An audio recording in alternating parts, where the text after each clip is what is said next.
नमस्कार दोस्तों, मैं पवन शर्मा स्वागत करता हूं आपका हमारे YouTube चैनल स्टडी विद पवन में। तो हाजिर हुए एक नई वीडियो लेकर। पिछले वीडियो में हमने बात की थी गोदान उपन्यास के बारे में। तो आज हम एक नए उपन्यास पर चर्चा करेंगे कि जिसका की नाम है शेखर एक जीवनी। शेखर एक जीवनी उपन्यास आपका सच्चिदानंद हीरानंद वात्स्यायन अज्ञे द्वारा लिखा गया एक उपन्यास है, जिसके की दो भाग है। शेखर एक जीवनी भाग 1 1941 जिसका प्रकाशन वर्ष है।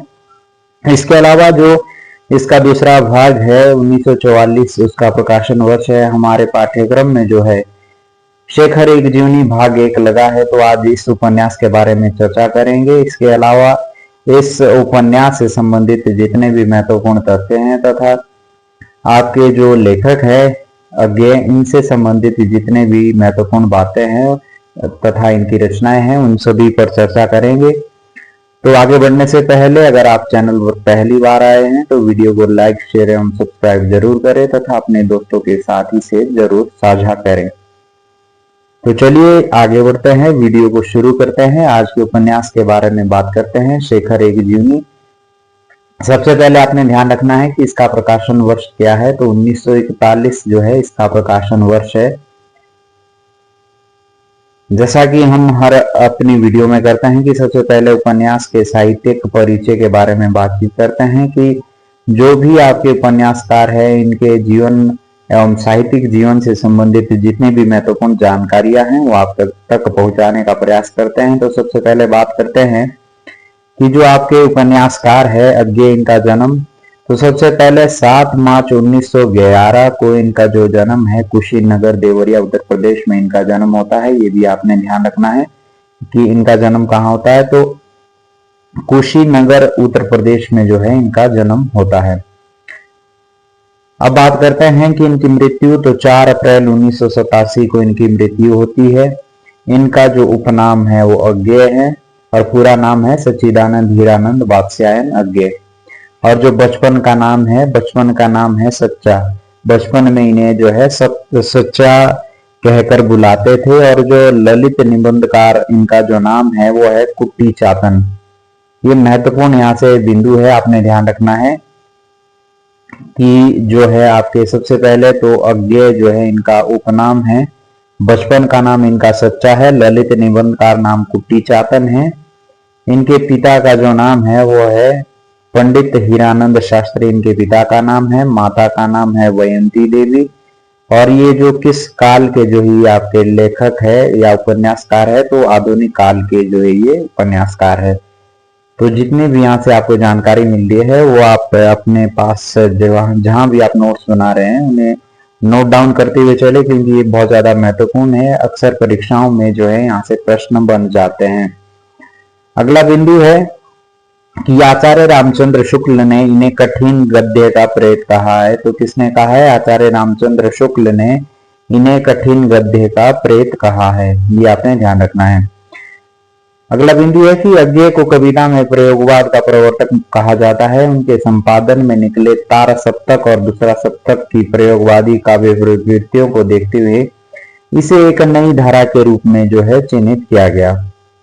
अब बात करते हैं कि अज्ञे द्वारा जो है कौन कौन सी जो पत्रिकाएं हैं संपादित की गई है। तो सबसे पहले इनके द्वारा संपादित पत्रिका है विशाल भारत, जो कि कोलकाता से प्रकाशित होती थी।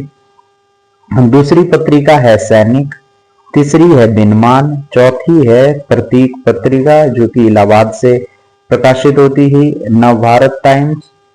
और जो जयप्रकाश नारायण के अनुरोध पर 1973-74 में एवरीमेंस वीकली का भी इन्होंने संपादन किया है। तो आपके अज्ञे से जुड़ी हुई जो पत्रिकाएं हैं इसमें सबसे पहले आपकी विशाल भारत, सैनिक, दिनबान, प्रतीक पत्रिका तथा नव भारत टाइम्स जो है इनसे जुड़ी हुई पत्रिकाएं हैं, ये आपने ध्यान रखना है।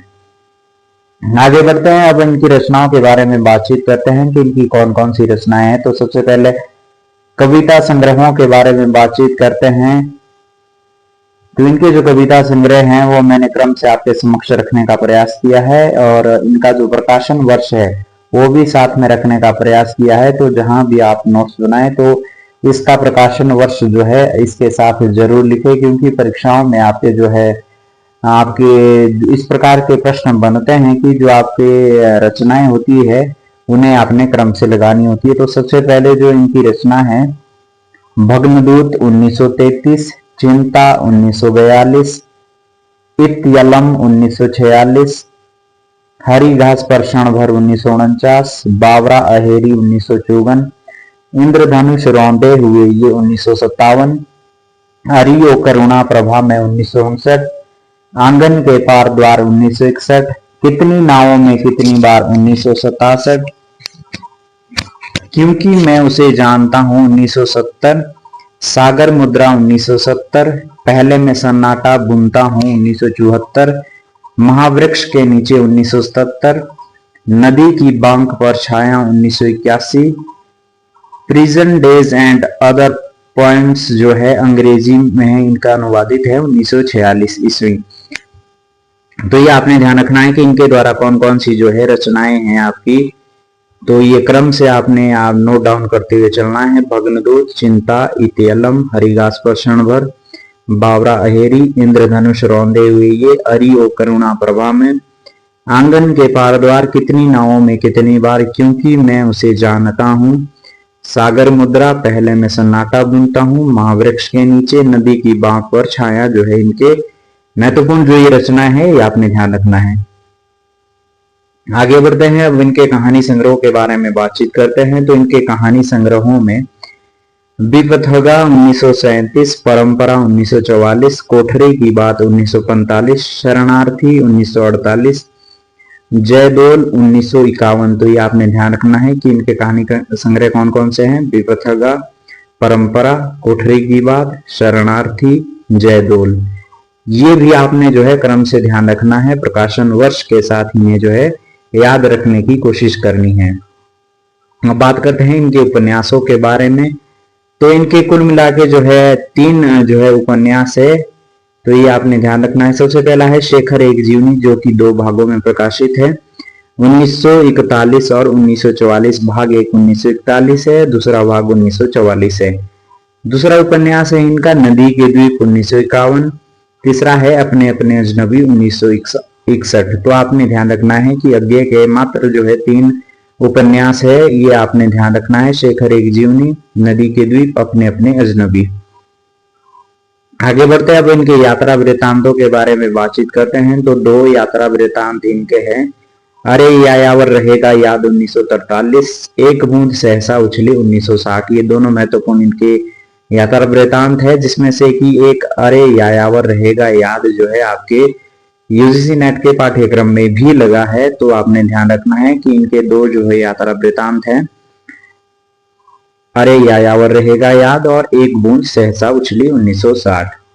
आगे बढ़ते हैं, इनके निबंध संग्रहों के बारे में बातचीत करते हैं। तो सबरंग, त्रिशंकु, आत्मनेपद, आधुनिक साहित्य, एक आधुनिक परिदृश्य और आलवाल, ये जो इनके निबंध संग्रह है, ये भी आपने ध्यान रखना है। आलोचना के बारे में बात करते हैं। तो त्रिशंकु 1945, आत्मनेपद 1960, अद्यतन 1971, ये इनकी आलोचनात्मक कृतियां हैं। संस्मरण में स्मृति लेखा महत्वपूर्ण है, आपने ध्यान रखना है। डायरी में भवंती, अंतरा और शाश्वती, विचार गद्य, संवत्सर। और इनका जो एकमात्र नाटक है उत्तर प्रियदर्शी, बहुत ही महत्वपूर्ण है, तो आपने ये ध्यान रखना है। तो अज्ञे का जो नाटक है उत्तर प्रियदर्शी, ये है अज्ञे की रचना है। आगे बढ़ते हैं, संपादन के बारे में बातचीत करते हैं। तो आधुनिक हिंदी साहित्य निबंध संग्रह 1942, तार सप्तक कविता संग्रह 1943, दूसरा सप्तक कविता संग्रह 1951, तीसरा सप्तक कविता संग्रह 1959, नए एकांकी 1952, रूपांबरा 1960 एवं विभिन्न पत्रिकाएं। तो अभी आपने देखा कि इनकी कौन कौन सी रचनाएं हैं, तो ये आपने ध्यान रखना है। सबसे पहले हमने बात की इनकी कविता संग्रहों के बारे में। तो कविता संग्रह कौन कौन से, एक बार रिवीजन कर लेते हैं। भग्नदूत, चिंता, इत्यलम, हरी घास पर क्षण भर, बावरा अहेरी, इंद्रधनुष रौंदे हुए ये, अरि ओ करुणा प्रभा में, आंगन के पार द्वार, कितनी नावों में कितनी बार, क्योंकि मैं उसे जानता हूँ, सागर मुद्रा, पहले मैं सन्नाटा बुनता हूँ, महावृक्ष के नीचे, नदी की बांक पर छाया, prison days and other points. तो इनकी बहुत सारी रचनाएं हैं। बार बार जब आप रिवीजन करेंगे तो तभी आपके ये ध्यान में रहेगी। तो आपने जो है बार बार जो है इनकी प्रैक्टिस करनी है। कहानी संग्रह में विपथगा, परंपरा कोठरी की बात, शरणार्थी जयदोल, और उपन्यास में है शेखर एक जीवनी, नदी के द्वीप, अपने अपने अजनबी। यात्रा वृतांत है अरे यायावर रहेगा याद, और एक बूंद सहसा उछली। तो ये महत्वपूर्ण कुछ इनकी रचनाएं हैं जो मैंने आपके समक्ष रखने का प्रयास किया है। अब बात करते हैं कि अज्ञे को आंगन के पार द्वार के लिए वर्ष 1964 में साहित्य अकादमी पुरस्कार, और कितनी नावों में कितनी बार के लिए वर्ष 1978 में ज्ञानपीठ पुरस्कार से सम्मानित किया गया। तो यहाँ से जो है आपका महत्वपूर्ण प्रश्न बन जाता है कि साहित्य अकादमी पुरस्कार अज्ञे को कब दिया गया। तो 1964 में। कौन सी रचना के लिए? तो आंगन के पार द्वार रचना के लिए साहित्य अकादमी पुरस्कार दिया गया। अगला बिंदु है कि 1978 में आपके अज्ञे को जो है ज्ञानपीठ पुरस्कार दिया गया। तो कौन सी रचना के लिए? कितनी नावों में कितनी बार के लिए इन्हें जो है 1978 में ज्ञानपीठ पुरस्कार से सम्मानित किया गया। तो ये जो है महत्वपूर्ण तथ्य हैं, आपने ध्यान रखना है। अब बात करते हैं कि जो आज का हमारा उपन्यास है, जिस विषय पर हम चर्चा करेंगे, उपन्यास शेखर एक जीवनी का सारांश एवं महत्वपूर्ण तथ्य जो भी यहाँ से बनते हैं इस उपन्यास से संबंधित, वो सभी आपके समक्ष रखने का मैंने प्रयास किया है। तो आगे शुरू करते हैं इसमें कि शेखर एक जीवनी सच्चिदानंद हीरानंद वात्स्यायन अज्ञे द्वारा रचित एक मनोविश्लेषणात्मक उपन्यास है, जिसे पूर्व देवती यानी फ्लैशबैक शैली में लिखा गया है। तो यहाँ से ये बिंदु बनता है कि ये एक मनोविश्लेषणात्मक उपन्यास है, जिसे कि पूर्व देवती, जिसे कि फ्लैशबैक अंग्रेजी में कहते हैं, शैली में जो है लिखा गया है। अगला बिंदु है कि इस उपन्यास पर रोमा रोला के जिया क्रिस्तोफ का जो है प्रभाव है। इस उपन्यास के दो भाग है, जैसा कि मैंने पहले भी कहा। शेखर एक जीवनी उपन्यास के प्रथम भाग का नाम जो है उत्थान, और इसका रचना काल 1941 है। तो बहुत ही ज्यादा महत्वपूर्ण आपने यहाँ से ध्यान रखने योग्य बात है कि इसके प्रथम भाग का क्या नाम है? उत्थान है, और इसका जो है प्रकाशन वर्ष है 1941 है। और दूसरे भाग का क्या नाम है? उत्कर्ष। इसका रचना काल क्या है? 1944। तो आपने ध्यान रखना है, क्योंकि इस बार जब भी नेट का पीछे जो है पेपर हुआ था, तो उसमें ये पूछा गया था कि शेखर एक जीवनी प्रथम भाग का प्रकाशन वर्ष क्या है। तो प्रथम भाग का जो प्रकाशन वर्ष है वो 1941 है, और दूसरे जो भाग का नाम है उत्कर्ष है, और इसका जो है प्रकाशन वर्ष 1944 ईस्वी है। ये आपने ध्यान रखना है। अब बात करते हैं कि जो ये उपन्यास है, इनके जो दो भाग है। तो जो प्रथम भाग के इसमें जो है 4 खंडों में विभाजित किया गया है।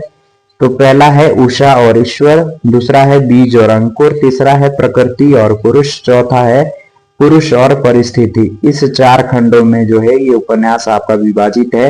ये मैं पहले खंड की बात कर रहा हूं कि पहले भाग में जो है इसके 4 खंड है। कौन कौन से हैं? उषा और ईश्वर, बीज और अंकुर, प्रकृति और पुरुष, तथा पुरुष और परिस्थिति। ऐसे ही जो दूसरा भाग है, इसमें भी आपके 4 खंड हैं। इसमें क्या क्या है? पुरुष और परिस्थिति, बंधन और जिज्ञासा, शशि और शेखर, तथा धागे, रस्सियां, गुंजर।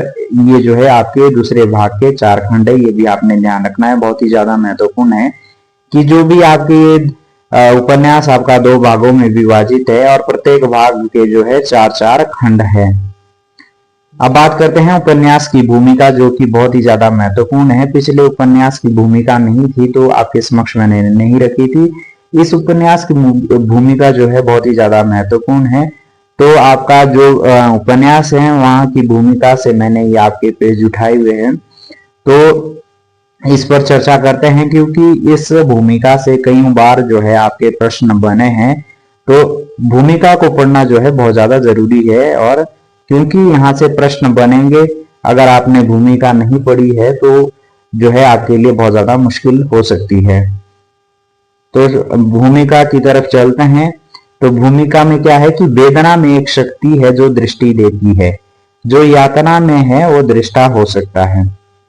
शेखर एक जीवनी जो मेरे 10 वर्ष के परिश्रम का फल है, 10 वर्षों में भी कुछ देर है, लेकिन जीवनी भी तो अभी पूरी नहीं हुई। घनीभूत वेदना की केवल एक रात में देखे हुए विजन को शब्दबद्ध करने का प्रयत्न है। ये स्वयं कौन कहता है? आपके अज्ञे जी स्वयं कहते हैं कि जो ये मेरे 10 वर्ष के परिश्रम का फल है, लेकिन ये भी अभी पूरी नहीं हुई है। आप इसे शेखी समझ सकते हैं। मेरे कहने का ये अभिप्राय नहीं है कि इतना बड़ा पोथा मैंने एक रात में गढ़ डाला। नहीं, आप मेरे एक शब्द को फिर ध्यान से पढ़िए। शेखर घनीभूत वेदना की केवल एक रात में देखे हुए विजन को शब्दबद्ध करने का प्रयत्न है। ये किसने कहा है? स्वयं अज्ञे जी ने कहा है कि शेखर घनीभूत वेदना की केवल एक रात में देखे हुए विजन को शब्दबद्ध करने का प्रयत्न है। आगे बढ़ते हैं। संभव है आप जानना चाहे और आप कैसी थी, किंतु निजी बातों का वर्णन शक्य नहीं होता, ना उनका आपके लिए कोई प्रयोजन ही है। आपके लिए तो यह उसका यही वर्णन और यही महत्व हो सकता है कि उसमें मैंने यह विजन देखा था। वह रात मुझे उपलब्ध कैसे हुई, इसके संबंध में बस इतना बता सकता हूं कि जब आधी रात को डाकुओं की तरह आकर पुलिस मुझे बंदी बना ले गई और उसके तत्काल बाद पुलिस के उच्च अधिकारियों से मेरी बातचीत फिर कहा सुनी और फिर थोड़ी सी मारपीट भी हो गई, तब मुझे ऐसा दिखने लगा कि मेरे जीवन की इति शीघ्र होने वाली है। फांसी का पात्र मैं अपने को नहीं समझता था, ना अब समझता हूं, लेकिन उस समय की परिस्थिति और अपनी मनस्थिति के कारण यह मुझे असंभव नहीं लगा, बल्कि मुझे दृढ़ विश्वास हो गया कि यही भवितव्य मेरे सामने है। ऊपर मैंने कहा कि घोर यातना व्यक्ति को दृष्टा बना देती है। यहाँ यह भी कहूं कि घोर निराशा उसे अचानक अनासक्त बनाकर दृष्टा होने के लिए तैयार करती है। मेरी स्थिति मानो भावानुभावों के घेरे से बाहर निकलकर एक समस्या रूप में मेरे सामने आई। अगर यही मेरे जीवन का अंत है तो उस जीवन का मोल क्या है, अर्थ क्या है, सिद्धि क्या है, व्यक्ति के लिए, समाज के लिए, मानव के लिए? इस जिज्ञासा की अनासक्त निर्ममता के और यातना की सर्ववेदी दृष्टि के आगे मेरा जीवन धीरे धीरे खुलने लगा। एक निजू और अप्रासंगिक विसंगति के रूप में नहीं, एक घटना के रूप में, एक सामाजिक तथ्य के रूप में, और धीरे धीरे कार्य कारण परंपरा के सूत्र सुलझ कर हाथ में आने लगे। पांव फटने तक सारा चित्र बदल गया। अर्थ के बहुत से सूत्र मेरे हाथ में थे, लेकिन देह जैसे झर गई थी, धूल हो गई थी। थक कर किंतु शांति पाकर मैं सो गया और 2-3 दिन तक सोया रहा। यही उस रात के बारे में कह सकता हूँ। उसके बाद महीना भर तक कुछ नहीं हुआ। 1 मास बाद जब मैं लाहौर किले से अमृतसर जेल ले जाया गया, तब लेखन सामग्री पाकर मैंने 4-5 दिन में उस रात में समझे हुए जीवन के अर्थ और उसकी तर्क संगति को लिख डाला। पेंसिल से लिखे हुए 300 पन्ने शेखर एक जीवनी की नींव है। उसके बाद 9 वर्ष से अधिक मैंने प्राण दीप्ति को एक शरीर में दे देने में लगाए हैं। उसी को शरीर देने के लिए, इसलिए कि वैसी तीव्रता केवल कल्पना के सहारे नहीं मिल सकती। वह जीवन में ही मिल जाए तो कल्पना से उसे संयत ही किया जा सकता है, पूर्वापर का जामा ही पहनाया जा सकता है। यदि आपने क्रांतिकारी जीवन का कुछ भी अध्ययन किया होगा तो आप पाएंगे कि अथक कार्यशील इन प्राणियों में उनके सारे कृतित्वों के नीचे छिपी हुई एक कठोर नियति रहती है। क्रांतिकारी अंतोतगत्वा एक प्रकार के नियतिवादी होते हैं। महत्वपूर्ण ये जो आपकी लाइन है कि अज्ञे जी कहते हैं कि क्रांतिकारी अंतोतगत्वा एक प्रकार के नियतिवादी होते हैं, लेकिन यह नियतिवाद उन्हें अक्षम और निकम्मा बनाने वाला कोरा भाग्यवाद नहीं होता। वह उन्हें अधिक निर्मम होकर कार्य करने की प्रेरणा देता है। इसमें वह गीता के कर्म योग से एक सीढ़ी आगे होता है, क्योंकि यह कर्ता को निरा निमित्त नहीं बना देता। यदि यूं कहा जाए कि क्रांतिकारी का नियतिवादी अटल निर्यात की स्वीकृति न होकर जीवन की विज्ञान संगत कार्य कारण परंपरा पर गहरा अविश्वास होता है, तो शायद सच्चाई के निकट होगा। मेरा ख्याल है कि आज के अधिकांश वैज्ञानिक भी कुछ इसी प्रकार के नियतिवादी होते हैं। ये महत्वपूर्ण आपकी यहाँ से जो है लाइन है, ये आपने ध्यान रखना है कि शेखर एक जीवनी की भूमिका में जो है ये लाइन आपकी आई है। आगे बढ़ते हैं। तो शेखर एक जीवनी के क्रांतिकारी नायक ने अपने जीवन में इसी नियति के सूत्र को पहचानने का प्रयत्न किया है। क्योंकि उसे पहचान लेना ही जीवन को समझ लेना है, उसकी पूर्ति पा लेना है। ईश्वर जो करता है अच्छा ही करता है, अतएव प्रत्येक घटना स्वयं अपनी सिद्धि है। यह भी एक मार्ग है, लेकिन इस तर्क परंपरा को जो व्यक्ति स्वीकार नहीं कर सकता, उसके लिए जीवन को सहायक बनाने का दूसरा उपाय यही हो सकता है। इसलिए आप पाएंगे कि जीवनी के पहले भाग में शेखर अपने बाल्यकाल की छोटी छोटी घटनाओं की भी जांच कर रहा है। बाल्यकाल का अध्ययन स्वयं अपना महत्व रखता है और विदेशों के कई कलाकारों ने बाल्य मन का अध्ययन और चित्रण किया है, लेकिन जीवनी में यह अध्ययन साध्य नहीं है। वह केवल उन सूत्रों को खोजने का साधन है जो होते हैं प्रत्येक जीवन में, किंतु जिन्हें देखने की शक्ति सदा नहीं होती।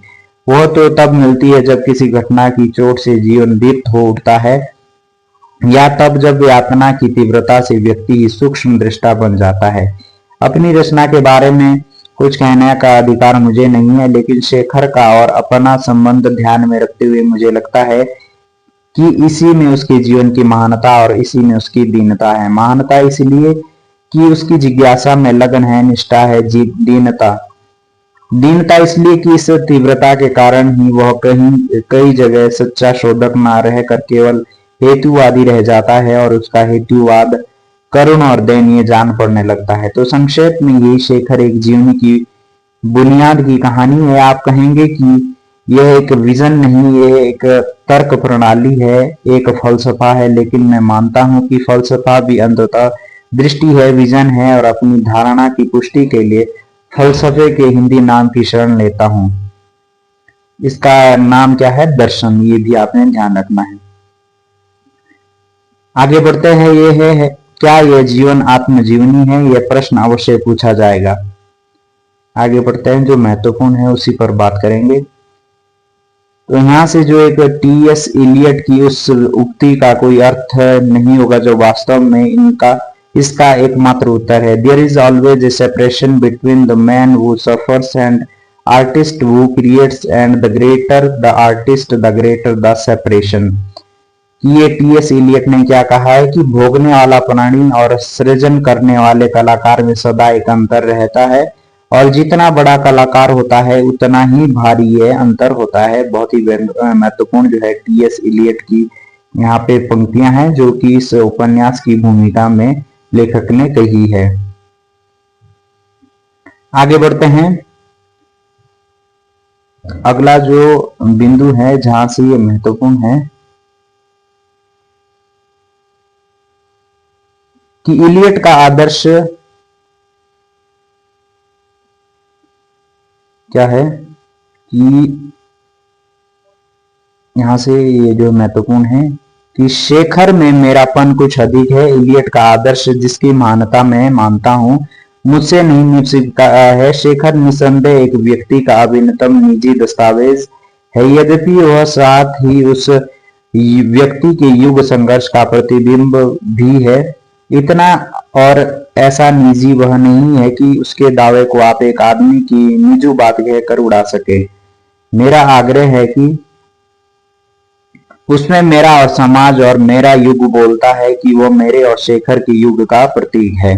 लेकिन इतना सब होते हुए भी मैं जानता हूं कि यदि इस उपन्यास का सूत्रपात दूसरी परिस्थितियों में और दूसरे ढंग से हुआ होता तो इसकी भूमिका की आवश्यकता ना रहती, और ना ही इसकी संपूर्ण उपेक्षा करते हुए पाठक के ये कहने की गुंजाइश रहती कि शेखर में घटनाओं की बात ही क्या स्थान भी लेखक के देशाटन की परिचर्या से मेल खाते हैं। आगे बढ़ते हैं कि इस अंतिम साम्य के बारे में एक बात कह दूं। शिशु मानस के चित्रण की सच्चाई के लिए मैंने शेखर के आरंभ के खंडों में घटनास्थल अपने ही जीवन से चुने हैं, फिर क्रमशः बढ़ते हुए शेखर का जीवन और अनुभूति क्षेत्र मेरे जीवन और अनुभूति क्षेत्र से अलग चला गया है। यहाँ तक कि मैंने स्वयं अनुभव किया है कि मैं एक स्वतंत्र व्यक्ति की प्रगति का दर्शक और इतिहासकार हूँ। उसके जीवन पर मेरा किसी तरह का भी वश नहीं रहा है। एक पात्र के सत्रेष्टा के लिए यह कहना उचित है या नहीं, पात्र सचमुच ऐसा स्वतंत्र अस्तित्व रख सकता है या नहीं, लेखक के हाथों की कठपुतली न रहकर स्वयं लेखक को बाध्य कर सकता है या नहीं, ऐसे गूढ़ प्रश्नों में जिनकी रुचि हो वे पिरांडेलो की साक्षी ले सकते हैं। आगे बढ़ते हैं कि जीवनी का सूत्रपात कैसे हुआ और उसे पाठक किस रोशनी में देखे, इसके बारे में मुझे जो निवेदन करना था वो मैं कर चुका, लेकिन शायद इसके बाद भी कुछ कहने को रह जाता है, क्योंकि पाठक के सामने इस भूमिका के साथ जीवनी का एक ही भाग पहुंचेगा, दो बाकी रह जाएंगे। शेखर एक जीवनी 3 भागों में विभक्त है। तीनों भाग एक ही कथा सूत्र में गूंथे होकर भी अलग अलग भी प्राय संपूर्ण है। कहा जा सकता है कि जीवनी वास्तव में 3 स्वतंत्र उपन्यासों का अनुक्रम है। ऐसा ना भी होता तब उन्हें अलग अलग छापा जा सकता है। ऐसा होने पर तो विशेष सफाई देने की जरूरत नहीं है। जो एक भाग पढ़ने के बाद दूसरा पढ़ना नहीं चाहेंगे, उनको यह सोचने की आवश्यकता नहीं कि उन्होंने अधूरी कहानी पर वक्त बर्बाद किया। ये एक को ही पूरा उपन्यास मान सकते हैं और उसी पर अपनी राय भी कायम कर सकते हैं। आगे बढ़ते हैं। शेखर से आपका साक्षात करा देने के बाद अब मैं अलग हट जाता हूं। अब आप उससे स्वयं परिचय प्राप्त करें। शेखर कोई बड़ा आदमी नहीं है, वो अच्छा भी आदमी नहीं है, लेकिन वो मानवता के संचित अनुभव के प्रकाश में ईमानदारी से अपने को पहचानने की कोशिश कर रहा है। यह अच्छा संगी नहीं हो सकता है, लेकिन उसके अंत तक उसके साथ चलकर आपके उसके प्रति भाव कठोर नहीं होंगे, ऐसा मुझे विश्वास है। और कौन जाने आज के युग में जब आप सभी संश्लिष्ट चरित्र है, तब आप पाएं कि आपके भीतर भी कहीं पर एक शेखर है जो बड़ा नहीं, अच्छा भी नहीं, लेकिन जागरूक और स्वतंत्र और ईमानदार है, घोर ईमानदार। ये स्वयं अज्ञे जी ने ये भूमिका लिखी है, तो आपने ये ध्यान रखना है। दूसरे संस्करण की भूमिका क्या है कि यह संस्करण प्रथम संस्करण की पुनरावृत्ति है, किंतु जहां तहां कुछ संशोधन किया गया है। अंग्रेजी उद्धरणों के या वाक्यों के अनुवाद भी दे दिए गए हैं। प्रथम संस्करण में अनुवाद नहीं दिए गए थे।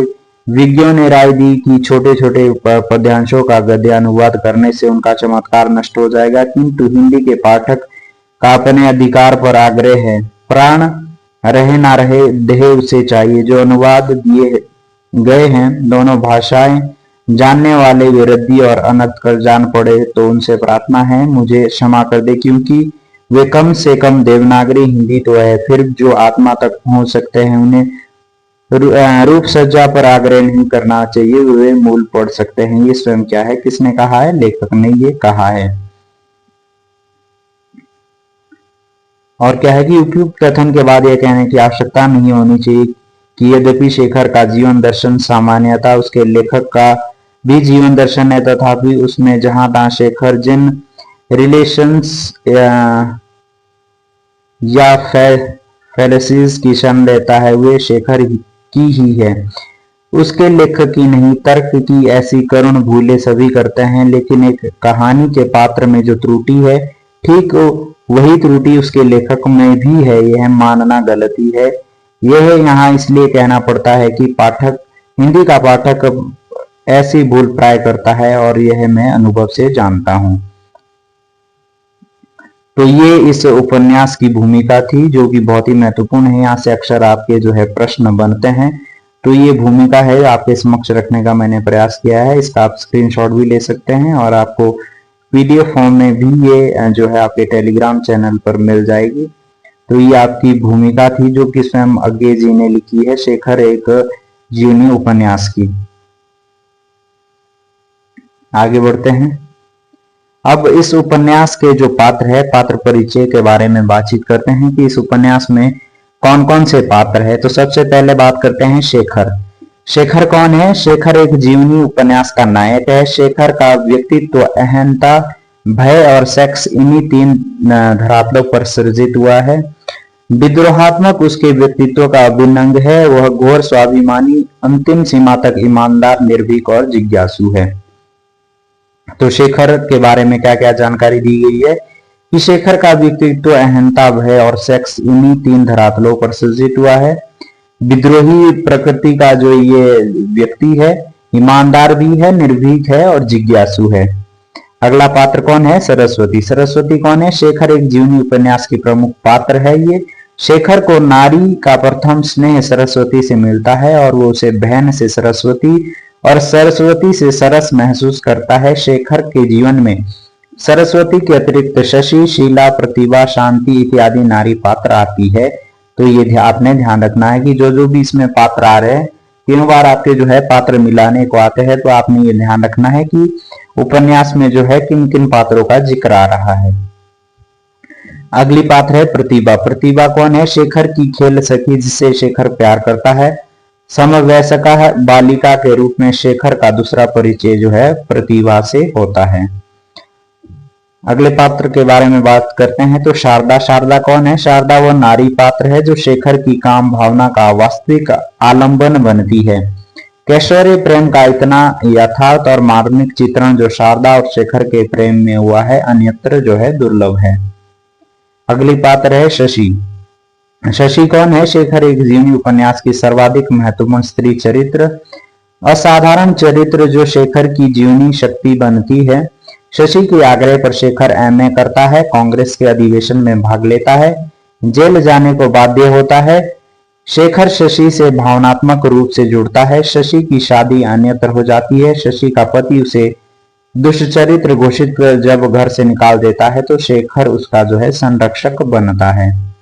अगली पात्र है मणिका। मणिका कौन है? धनी लेक्चरर, शेखर के कॉलेज की, शराबी, प्रखर प्रतिभा की धनी पर असंयंत्र चरित्र है। कौन है ये? मणिका। अगला पात्र है हरिदत्त। हरिदत्त कौन है? शेखर के पिता है, अनुशासन प्रिय है। शेखर पिता की प्रताड़ना का शिकार होता है। पत्नी की मृत्यु के बाद अहम दबदबापन खत्म और टूटन की कगार पर। अगला अन्य पात्र जो है इसमें है बाबा मदन सिंह, मोहसिन और राम जी, ये जो है बंदी पात्र है। विद्याभूषण शेखर का मित्र है। हीत, रामेश्वर, अमोल कराम, स्वामी हरिहरानंद, रामकृष्ण तथा कुमार जो मद्रास में शेखर का समलैंगिक जो है मित्र है। तो इस उपन्यास के कौन कौन से पात्र है ये आपके समक्ष मैंने रखने का प्रयास किया है। तो सबसे पहले शेखर, सरस्वती, प्रतिभा, शारदा, शशि, मणिका, हरिदत्त और अन्य पात्रों में बाबा मदन सिंह, मोहसिन, विद्याभूषण, हीथ, रामेश्वर, अमोल कराम, स्वामी हरिहरानंद, रामकृष्ण तथा कुमार, ये जो है इस उपन्यास के आपके पात्र हैं। आगे बढ़ते हैं। अब इस उपन्यास का सारांश जो है एक कथा सार आपके समक्ष रखने का मैं प्रयास करता हूं कि उपन्यास का आरंभ शेखर को फांसी की सजा से ठीक पहले की रात जेल में उसके द्वारा अपने जीवन की पूर्व घटित घटनाओं को याद करने से होता है। वह सबसे पहले शशि को याद करता है, फिर वो शैशवावस्था में जब 8 वर्ष का था बहन सरस्वती की याद उसे आती है। इसके बाद वो शारदा को याद करता है, फिर उसे माता पिता के प्रति धिक्कार की भावना जगाने वाली घटनाएं याद आती है। तो पहले खंड में क्या है कि शेखर अपनी विद्रोही प्रवृत्ति के कारण स्कूल नहीं जाता है, शिक्षकों को परेशान करता है, छोटी उम्र में अकेलेपन का अनुभव करता है, ईश्वर को नहीं मानता है, अपनी बहन सरस्वती से जो ये आकर्षित होता है। दूसरे खंड में क्या है कि विदेश के प्रति उसके मन में घृणा का भाव आ जाता है। वह गांधी जी को अपना आदर्श मानता है, अपना भाव प्रकट करने के लिए जो है राष्ट्रीय नाटक लिखता है। तीसरे खंड में क्या है कि नास्तिक शेखर अपनी बहन सरस्वती को अपना प्रेरक गुरु मानता है। उसी समय जब वह दक्षिण में रहता है तो उसके जीवन में शारदा का प्रवेश हो जाता है जो शेखर को अपनी ओर आकर्षित कर लेती है। इसके बाद जो शेखर है मैट्रिक की परीक्षा देने लाहौर चला जाता है जहां उसे शशि मिलती है। जब वो वहां से लौटता है तो शारदा और उसका परिवार जा चुका होता है और इसी खंड में शेखर को स्त्री पुरुष संबंध के बारे में जो है पता चलता है। तो कौन से खंडों में उसको जो है स्त्री पुरुष संबंधों के बारे में पता चलता है? तो तीसरे खंड में जो है शेखर को स्त्री पुरुष संबंधों के बारे में पता चलता है। चौथा ही खंड में क्या है कि मद्रास में शेखर द्वारा कॉलेज में बिताए गए दिनों का वर्णन है जहां उसकी उम्र 15 वर्ष की रहती है। मद्रास में वह कुमार नामक लड़के से मिलता है जो उसमें समाज सेवी की भावना भरने लगता है। परीक्षा के दिनों में त्रिवेंद्रम जाने पर शेखर जो है पुनः शारदा से मिलता है, परंतु शारदा की बातों से शेखर को लगता है कि सब कुछ समाप्त हो गया है। इस घटना के प्रभाव से वो है जो है मद्रास छोड़ देता है। तो ये आपका चौथा खंड है। तो इस उपन्यास में कुल आपके जो है 4 खंडों में ये उपन्यास को जो विभाजित किया गया है। और इस उपन्यास में मुद्दा क्या है कि शेखर के बचपन से लेकर कॉलेज में बिताए गए जीवन का वर्णन है, उसके बारे में बताया गया है कि किस प्रकार जो है शेखर अपना जीवन व्यतीत करता है, उसे किस प्रकार समस्याओं का सामना करना पड़ता है।